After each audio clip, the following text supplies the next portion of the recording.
오늘 우리에게 주시는 하나님의 말씀은 누가복음 19장 1절에서부터 10절입니다.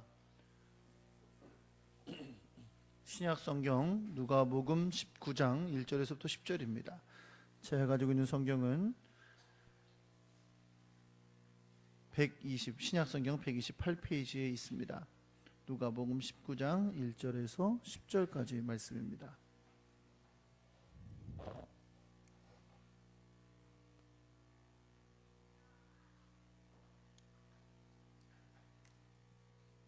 제가 한 절 읽고 여러분 읽고 교독합니다. 예수께서 여리고로 들어가 지나가시더라.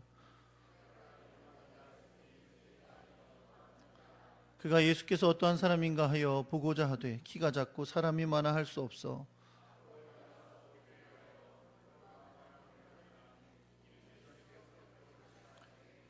예수께서 그곳에 이르사 쳐다보시고 이르시되 삭개오야 속히 내려오라. 내가 오늘 네 집에 유하여야 하겠다 하시니 무사람이 보고 수군거려 이르되 저가 죄인의 집에 유하러 들어갔도다 하더라.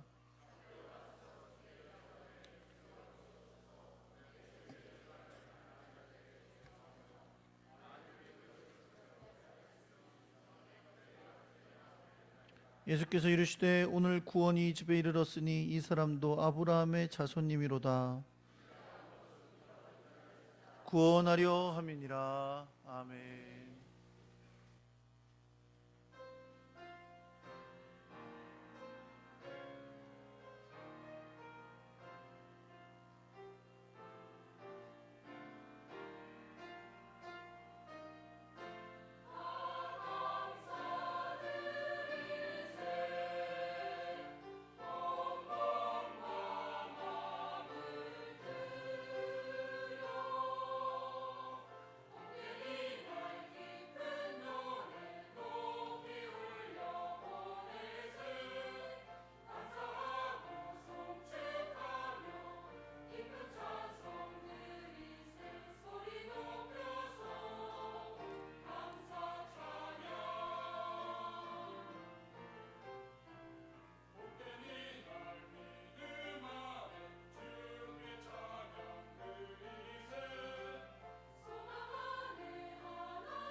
기도하겠습니다. 하나님 아버지, 감사의 제사를 주님께 드립니다. 우리 예배를 받으시고 영광 받아 주옵소서. 이 시간에도 주의 말씀을 듣습니다. 우리의 마음을 열어주시고 모든 생각과 모든 뜻을 겸손히 주의 뜻 앞에 맞추며 주 앞에 음성 듣는 시간이 되게 하여 주옵소서. 이 시간에도 성령님 역사하여 주시고 깨우쳐 주시고 동행하여 주옵소서. 예수님의 이름으로 기도합니다. 아멘. 할렐루야. 옆에 계신 분들하고 뒤에 계신 분들하고 인사하겠습니다. 잘 오셨습니다. 사랑합니다.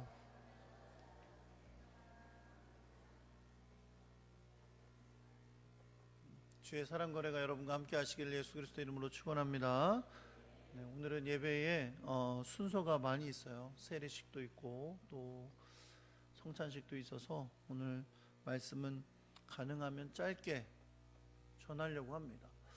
그래서 잠깐 이렇게 꾸벅 졸고 일어나면 끝났을 수 있어요. 네, 그러니까 눈을 안 감으셔야 돼요. 아셨죠? 네, 잘못하면 눈 깜짝 일어났는데 설교 끝났으면 얼마나 무안해요. 그렇죠? 그러니까 정신 바짝 차리시고 오늘도 말씀 잘 들으시는 가운데 주의 놀라운 은혜가 함께 하시기를 예수 그리스도 이름으로 축원합니다. 한번 따라해 볼게요. 감사는 행함입니다. 여러분 추수감사절입니다. 어제 어느 신문에 보니까 종교면에 추수감사절을 축하하는 그런 막 큰 교회들의 광고가 이렇게 나와 있는데 굳이 영어로 썼더라고요. 그래서 가만히 보니까 굉장히 어색한 단어가 있어요. 추수감사절을 축하합니다라고 땡스 기빙데이라고 써놨는데 땡스와 기빙을 떨어뜨려 놨어요. 땡스 띄고 기빙 이렇게 써놓더라고요. 전혀 본 적이 없는 단어입니다. 근데 그거를 신문에 그래 대문짝만하게 몇 개를 써가지고 그렇게 해놨더라고요. 원래 땡스 기빙은 떨어지는 단어가 아니고 항상 붙어 있어야 되는 단어고 추수감사절은 땡스 기빙 데이라고 합니다. 근데 그럴 만한 것이 또 이 땡스라는 말도 있고 기빙이라는 말도 있으니까 그랬던 것 같아요. 그래서 물론 영어는 완전히 엉터리 영어인데 가만히 제가 생각해 보니까 야 이것도 의미가 있다. 혹시 긍정적으로 생각해야 되잖아요. 그래서 그런 의미가 있다라는 생각이 들더라고요. 원래 영어로 표현할 때는 감사드린다라는 말 할 때 give thanks라고 표현합니다. 감사를 드린다라고 하면서 give thanks 이렇게 우리 찬양 중에도 give thanks to the grateful heart 이렇게 하는 찬양이 있어요. 하나님 앞에 감사를 드린다는 표현. 이 give thanks, thanksgiving이라고 표현을 할 때는 그냥 thanks라고 하는 감사와 다른 의미가 있어요. 그건 뭐냐면 감사를 이거는 표현하는 걸 의미하는 말이에요. 추수감사절은 추수감사절을 할 때 감사는 그냥 마음속으로 감사하다 라는 걸 느끼는 걸로 끝나는 날이 아니라 땡스기빙 데이는 감사를 주님 앞에 표현하는 날입니다. 할렐루야. 감사를 주님 앞에 표현하는 날이 되시기를 예수 그리스도의 이름으로 축원합니다. 그러니까 하나님 마음으로만 느끼는 게 아니라 감사하고 그것을 표현하고 또 우리의 행동으로 나타내고 또 주님 앞에 드러내는 것을 이 추수감사절의 감사의 의미라고 할 수 있습니다. 물론 여러분 감사는 가슴으로 느끼는 거죠. 처음에 그렇죠? 가슴으로 먼저 느끼는 거죠. 가슴으로 감사를 느껴야 표현도 되는 거니까. 그러나 그것이 우리가 주님 앞에 예배할 때 또 우리의 삶 가운데 항상 입술로 감사합니다라고 하는 것을 표현하고 또 찬양하고 그럴 수 있어야 되는 것이죠. 그런데 오늘 여러분과 제가 오늘 말씀 가운데 좀 깨우치면서 생각해야 될 부분은 뭐냐면 이 감사가 반드시 행동으로 드러나야 된다는 거예요. 내 행동으로 내 감사가 나타나야 된다는 겁니다. 다시 말하면 감사하는 사람은 행동이 다르다 그 말입니다. 여러분과 제가 오늘 말씀 가운데 깨우침이 있는 은혜가 있기를 예수 그리스도의 이름으로 축원합니다. 여러분 이 세상을 살아가면서 우리가 감사할 일은 너무 많아요. 그렇죠? 문제는 뭐냐면 감사를 잃어버리고 사니까 그렇죠. 감사를 잃어버리는 삶은 여러분 결코 행복하지 못합니다. 항상 불만족스럽고 불평이 생기고 그러기 마련이죠. 그런 사람들이 어떻게 행복하겠어요? 만사가 다 불평 불만인데. 그런데 반대로 모든 일을 바라볼 때에 삶의 형편이 좀 어렵고 힘들지라도 그걸 좀 감사의 눈으로 바라보면 내 삶의 형편이 좀 어려워도 그것을 감사로 바꿀 수 있다면 내 삶은 행복할 수 있는 줄 믿습니다. 가만히 한번 생각해 보세요. 우리가 내 삶에 불평불만인 게 있죠. 이래서 불평이고 회사에 있는데요 일이 너무 바빠서 불평이야. 불평이죠. 불평할 만하죠. 회사 너무 바빠. 그러면 일 없어서 회사가 문 닫으면 그땐 또 그것 따고 불평하겠죠. 회사가 이렇게 못해가지고 또 불평으로 하려고 그러면 다 불평이고 감사하려면 다 감사해요. 그렇죠? 물론 회사도 바쁘고 잘 되지만 쉴 수도 있고 이러면 좋긴 하겠지만 일은 안 해도 돈은 많이 주고 그럼 좋겠지만 그런 일은 별로 없잖아요. 그렇죠? 이거 불평인데 가만히 바꿔 생각하면 감사할 일인 게 분명히 있다는 거죠. 할렐루야. 오늘 감사로 바꿀 수 있는 지혜가 여러분과 저에게 있기를 예수 그리스도 이름으로 축원합니다. 제가 지난밤에 있었던 얘기를 해볼까요? 지난밤에 제가 우리 중고등부 학생들 축구대회 해가지고 갔었잖아요. 근데 갑자기 그 전날 연락이 왔어요. 어른들이랑 청년들도 같이 축구할 수 없냐고. 왜냐면 축구장이 좀 이렇게 여유 있게 빌려놨는데 같이 운동하면 좋겠다고. 그래서 제가 갔는데 저는 가서 이제 감독만 하려고 갔어요. 근데 갑자기 숫자가 부족하다고 저보고 뛰라 그래갖고 막 축구도 막 하고 막 그러고 왔더니 저녁에 되게 피곤하더라고요. 그래서 저는 오늘 좀 일찍 자야 되겠다. 그래서 막 10시쯤인가 자려고 막 누워서 잠들었어요. 잠들었는데 11시 반쯤 됐는지 누가 와서 툭툭 쳐요. 자는데 밤 12시, 제가 10시부터 피곤해가지고 잠들었는데 11시 반에 얼마나 콘히 자고 있겠어요. 그렇죠? 툭툭 쳐요. 나중에 눈 떠보니까 우리 딸이야. 툭툭 치면서 뭐라는지 알아요? 아빠 기도. 밤마다 지가 갈 때 지가 잘 때 제가 기도를 해주거든요. 아빠가 먼저 잠든 거예요. 그럼 그냥 자면 되지. 그걸 밤 11시 반에 와가지고 아빠를 툭툭 두드려. 아빠 기도. 너무 당당하게 아빠 기도. 그리고 깨우는 거예요. 제가 야 임마 그냥 자면 되지.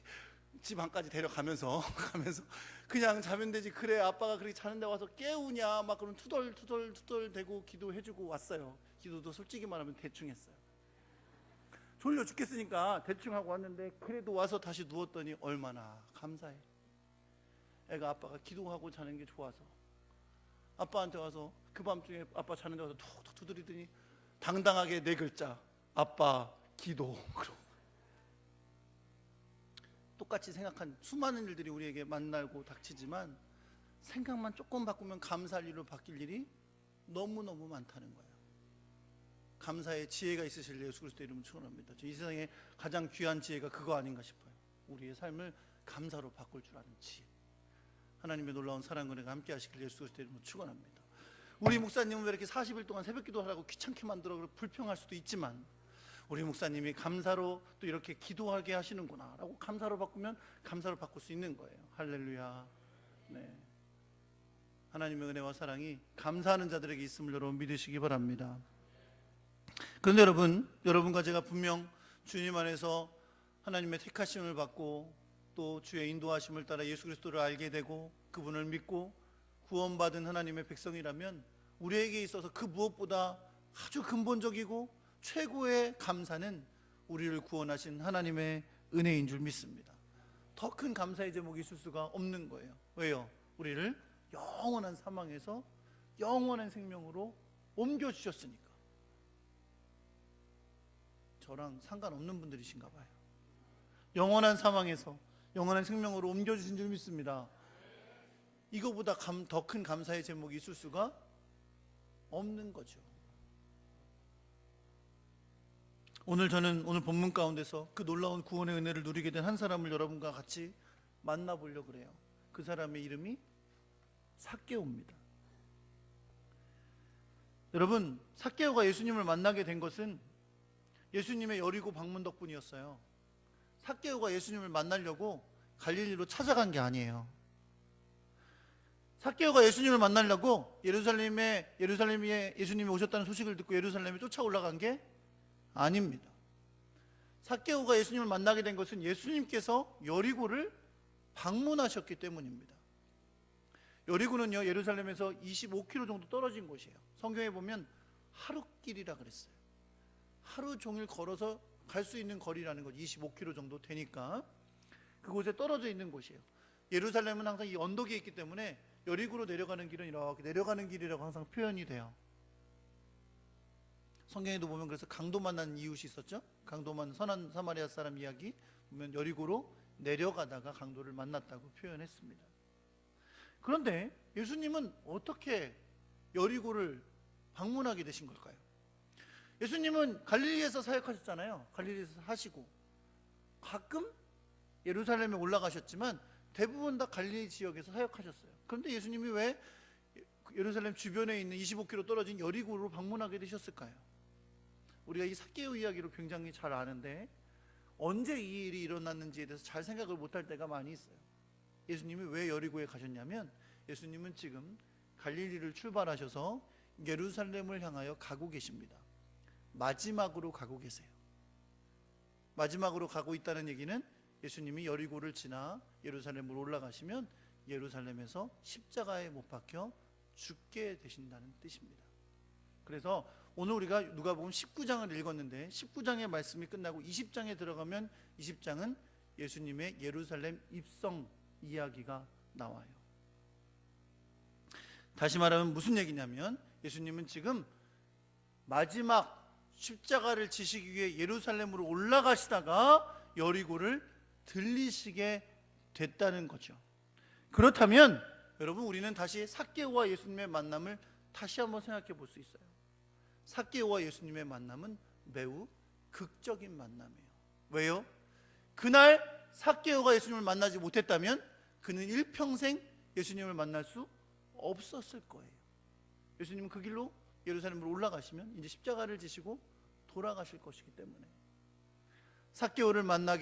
예수님께서 삭개오를 만나게 되신 사건은 정말 너무너무 극적인 마지막 순간에 만난 일이라는 것을 우리는 알 수 있습니다. 그런 기가 막힌 만남이 이루어지는데 또 하나 중요한 매개체가 있었어요. 그게 뭐냐면 바로 돌무화과 나무입니다. 오랫동안 여러분 이걸 뽕나무라 그랬잖아요. 삭개오 그러면 뽕나무에 올라간 걸로 유명했는데 뽕나무는 번역의 오류였다는 게 최근에 밝혀졌어요. 그래서 최근에 바뀐 성경들은 전부 다 돌무화과 나무라고 바뀌어서 나옵니다. 제가 실제로 가서 봤는데 굉장히 큰 나무가 있고 그게 삭개오가 올라갔던 나무라고 하더라고요. 누가 사진을 찍어놨나 알 수는 없지만 어쨌든 그래서 이렇게 관광지로 사람들이 가면 사진 찍는 그런 장소가 있습니다. 예수님이 여리고에 오신 소식을 접한 이 나사로가 예수님을 너무너무 만나고 싶어서 갔는데 여러 가지 상황적으로 어쩔 수 없이 돌무화과 나무에 올라가야 했습니다. 그 상황이라는 게 뭐예요? 일단 예수님을 너무 보고 싶지만 사람들이 많았다는 거죠. 예수님 주변에 사람들이 많았고, 두 번째는 삭개오가 키가 작았다는 거예요. 사람들은 많고 키는 작으니까 어쩔 수 없이 예수님을 보려고, 예수님을 꼭 봐야겠다는 생각에 돌무화과 나무로 올라가게 됐던 겁니다. 왜 삭개오는 그렇게 돌무화과 나무까지 올라가서 예수님을 보아야 했을까요? 왜 그렇게 보고자 했을까요? 오늘 본문 3절에 보니까 그 이유를 아주 짤막하게 표현합니다. 뭐라고 표현하냐면 예수님께서 어떤 사람인가 하여 라고 그랬어요. 무슨 말입니까? 예수님이 어떤 사람인가 삭개오가 반드시 보고 싶어 했다는 거예요. 그런데 이건 뭘 알 수 있냐면 이미 삭개오가 소문을 통해서 예수님을 알았다는 얘기죠. 예수님에 대해서 들었었다는 말이에요. 그리고 그에 대해 들었기 때문에 그분이 그렇게 소문이 난 그 사람이 어떤 사람인가 보고 싶었다는 겁니다. 그런데 우리가 주목하게 되는 또 하나 사실은 그가 세리장이며 부자였다는 거예요. 여러분, 세리장은 세리 중에서도 중요한 위치를 가진 사람입니다. 그렇죠? 세리 중에서도 한 단계 위에 있는 사람인데 당시 세리들은 다 부도덕한 방법으로 돈을 벌었어요. 이렇게 알려져 있죠. 어느 정도 주민들에게 세금을 징수해야 되는데 징수하는 세금보다 더 많이 받아서 그 유익을 취했던 것으로 알고 있습니다. 뭐 요즘 우리나라에서 보고 있는 범죄에 비하면 범죄도 아닌데 그래도 그 당시에는 이게 유대인들 사이에서 굉장히 큰 악한 행위였어요. 그래서 일단 이 일이 다 로마 제국을 위한 일을 하는 것이고 거기다가 돈을 갈취하기 때문에 이 세리들은 전부 다 유대인들 사이에서 죄인이고 악한 사람들로 알려져 있었습니다. 그래서 오늘 삭개오도 세리장이면서 부자라고 했잖아요. 그렇죠? 눈 감으시면 설교 끝나요. 뭐라고요? 세리장이면서 부자라 그랬잖아요. 그러니까 그 부자인 이유가 세리장인 이유와 무관하지 않다는 거죠. 분명히 세리장으로서 잘못된 방법으로 부를 축적했을 거라는 겁니다. 아마 그에게, 그렇게 살아가던 그에게 예수님에 대한 소식이 들렸을 때 굉장히 독특한 걸 들었을 거예요. 그건 뭐냐면 예수님이 세리들도 무시하지 않으신다는 거죠. 세리들의 친구가 되주시고 있다는 거예요. 심지어 12명 제자 중에 한 명이 세리 출신이야. 그런 모든 이야기를 들었던 삭개오는 예수님이 여리고에 오시자 그를 분명히 보고 싶어 했을 겁니다. 과연 그가 어떤 분위기에 그렇게 하시는가 보고 싶어 했을 거라는 거죠. 그래서 나무에까지 올라가서 예수님을 보고 싶어 했습니다. 놀랍게도 예수님은 돌무화과 나무에 앉아있던 그를 보셨고 내려오라 하셨을 뿐만 아니라 심지어 그의 집에 유하겠다고 하셔서 그의 집으로 가시게 됩니다. 삭개오는 아주 기쁨으로 그를 영접했고 그를 집으로 모셨습니다. 일은 간단한 것처럼 보이고 극적인 만남처럼 보이지만 실제로 이 장면을 본 사람들은 뭐라고 말했어요? 저가 죄인의 집에 유하러 들어갔다 라고 수군수군 됐다고 했습니다. 사랑하는 성도 여러분, 이제 말씀의 정리해 가는 시간이 왔습니다. 힘을 내시기 바랍니다.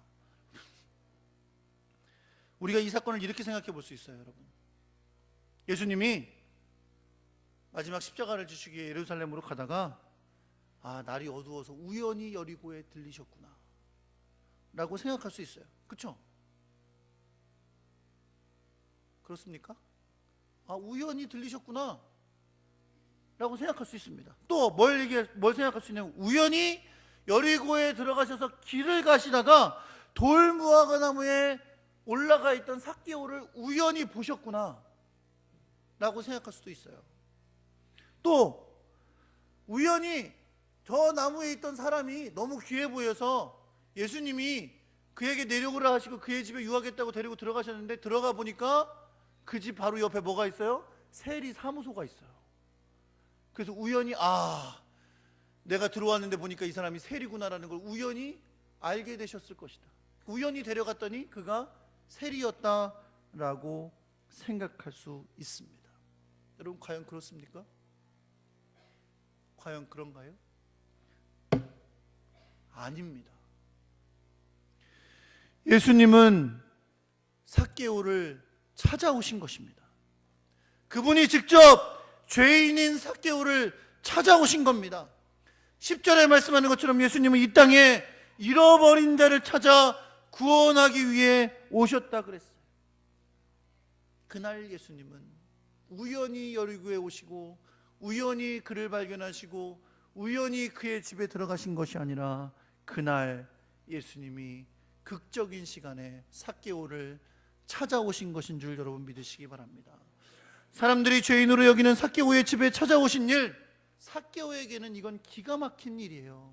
사람들이 다 수군대잖아요. 그러나 예수님이 그를 찾아오셨고 그의 집에 유하셨습니다. 이건 세상에서 흉내낼 수도 없는 너무나 귀하고 감사한 일인 것을 우리는 알 수 있습니다. 그랬기 때문에 그가 세리장이며 부자였기 때문에 누릴 수 있었던 것을 다 내려놓겠다고 말합니다. 소유의 절반을 가난한 자들에게 주겠습니다. 내가 누구에게 토색한 일이 있으면 4배나 갚겠습니다. 그는 구제와 변상으로 그를 찾아오시고 사람들이 다 죄인으로 여기지만 그를 만나주시고 그를 구원하신 주님께 감사를 표현한 것을 우리는 볼 수 있습니다. 사랑하는 반석교회 성도 여러분, 주님이 여러분과 저에게 찾아오신 것도 결코 우연이 아닙니다. 결코 우리가 자격이 있어서 찾아오신 것도 아닙니다. 우리가 죄인이기에, 우리가 악한 자이기에 그냥 두면 영원한 사망으로 떨어질 그런 죄인이기에 우리를 구원코자 주님이 찾아오신 것을 여러분 믿으시기 바랍니다. 우리는 우리를 구원하기 위해 십자가를 지시기까지 사랑하신 그 사랑과 영원히 죽을 수밖에 없는 우리를 위해 찾아오신 그 놀라운 은혜로 말미암아 구원의 복을 누리게 된 것입니다. 영원히 죽을 수밖에 없는 우리를 영원히 사는 길로 주님이 찾아오셔서 주님이 만나주시고 믿게 하시고 구원의 길을 열어주시고 우리로 하나님의 백성 되게 하신 것을 여러분 믿으시기 바랍니다. 물론 감사는 마음으로 합니다. 주님 그렇군요. 감사합니다. 아니요, 감사는 입으로, 기도로 찬양하며 주님께 드려야 되는 겁니다. 그러나 그뿐만이 아닙니다. 정말 나에게 그 구원의 놀라운 은혜를 베푸신 것이 감사하다면 내 삶이 변화되고 주님이 기뻐하시는 삶으로, 행함으로 보여줘야 되는 것인 줄 여러분 믿으시기 바랍니다. 진정한 감사는 행함으로 증명되어야 되는 겁니다. 추수감사절은 3단계를 실천하는 날이에요. 첫째, 과거를 돌아보며 감사한다. 내 삶을 돌아보니 주님의 인도하심이 너무 감사해서 감사하는 날이에요. 두 번째, 지금 현재 내가 이 자리에 있음에 감사한다. 세 번째, 미래를 향해서 감사로 주님께 헌신을 다짐한다. 여러분 감사하십니까? 주의 은혜가 감사하십니까? 그렇다면 내 삶의 행함으로 헌신을 다짐해야 됩니다. 그것이 진정으로 감사하는 자의 모습입니다. 입으로만, 마음으로만 감사하는 게 아니라 내 삶을 주님께 드려 주님이 기뻐하시는 삶을 살며 주님이 기뻐하시는 예배의 삶을 드리며 주님의 귀한 교회를 아름답게 섬기면서 우리에게 베풀어 주신 놀라운 사랑과 은혜를 감사하며 살아가는 그런 하나님의 사람 되시기를 우리 주 예수 그리스도의 이름으로 축원합니다.